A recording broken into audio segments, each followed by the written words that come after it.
अवघा रंग एका झाला रंगात रंगला पांडुरंग.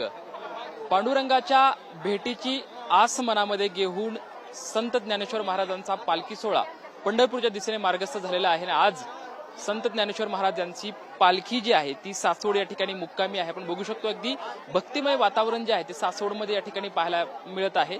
ज्ञानोबाच्या पादुकांचं दर्शन घेण्यासाठी अगदी सकाळपासूनच भली मोठी रांग जी आहे ती सासवडमध्ये आपल्याला भाविकांची पाहायला मिळत आहेत. अगदी विठ्ठल नामाचा गजर करत पालखीचं दर्शन घेण्यासाठी भाविकांनी मोठी रांग केल्याची चित्र जे आहे ते आपल्याला या ठिकाणी पाहायला मिळतंय. संत ज्ञानेश्वर महाराजांचा पुण्यामधून प्रस्थान झाल्याच्या नंतर अवघड आणि लांब टप्पा ज्या टप्प्याकडे पाहिलं जातं त्या दिवे घाट, त्या दिवे घाटातून पालखी मार्गस्थ झाल्याच्या नंतर आता सासवड या ठिकाणी मुक्कामी आहे. काल रात्री आणि आज सासवड या ठिकाणी मुक्कामी असणार आहे. मात्र सध्या आपण बघू शकतो की भाविकांची एक मोठी रांग जी आहे ती या ठिकाणी पाहायला मिळते. अगदी मनोभावे ज्ञानोबाच्या पादुकाचं दर्शन व्हावं यासाठी ही भाविक एकटी रांगेमध्ये लागलेले आहेत. माऊली, खरं तर किती वेळेपासून तुम्ही दर्शन रांगेमध्ये? 6 वाजल्यापासून. 6 वाजल्यापासून अद्यापही खूप मोठी रांग दिसते. हो, जवळपास 3 तास झाला मी रांगेत उभा आहे. आज बरीच मोठी रांग आहे, त्याच्यामुळे ज्ञानोबाच्या पादुकांचं दर्शन घेण्यात काय मागणं मागताय? राज्यात चांगला पाऊस पडो, सर्व शेतकऱ्यांना त्यांचे जे काही शेतीचं उत्पन्न आहे चांगलं मिळो, आपल्या महाराष्ट्र राज्याचं कल्याण हो. असं वारीमध्ये सहभागी झालेले आहात का दर्शनासाठीच आज फक्त? नाही, वारीत सहभागी झालेले. कुठल्या गावावरून आलात? नगरवरून.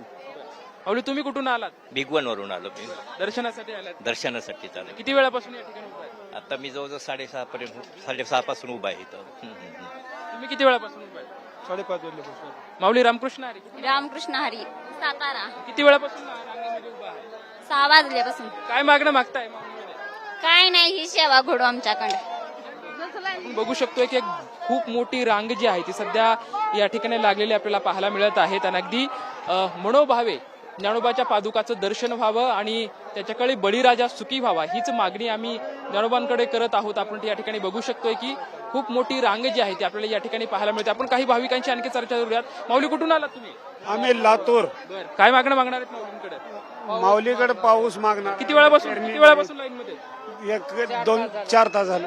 आपण बघू शकतो की जवळपास 2 ते 3 तासापासून या लाईन मध्ये हे सर्व भाविक आहेत ते थांबलेले आहेत. माऊलींच्या पादुकांचं दर्शन व्हावं हीच मनोमन आशा आहे, अपेक्षा आहेत. आपण बघू शकतो की खरं तर तास हे लाईन मध्ये उभे राहिलेले हे भाविक आहेत आणि कितीही तास उभं राहिलं तरी आम्हाला त्यात पादुकांचं दर्शन घ्यायचं आहे. जरी आम्हाला वारीला जाता नाही आलं तरी पादुकांचं दर्शन घेतल्यानंतर आम्हाला विठ्ठलाचं दर्शन होतंय अशी भावना हे भाविक व्यक्त करताना आपल्याला पाहायला मिळते. कॅमेरामॅन विकी चव्हाण सोबत लक्ष्मण जाधव, ट्यून इन मराठी, सासवड.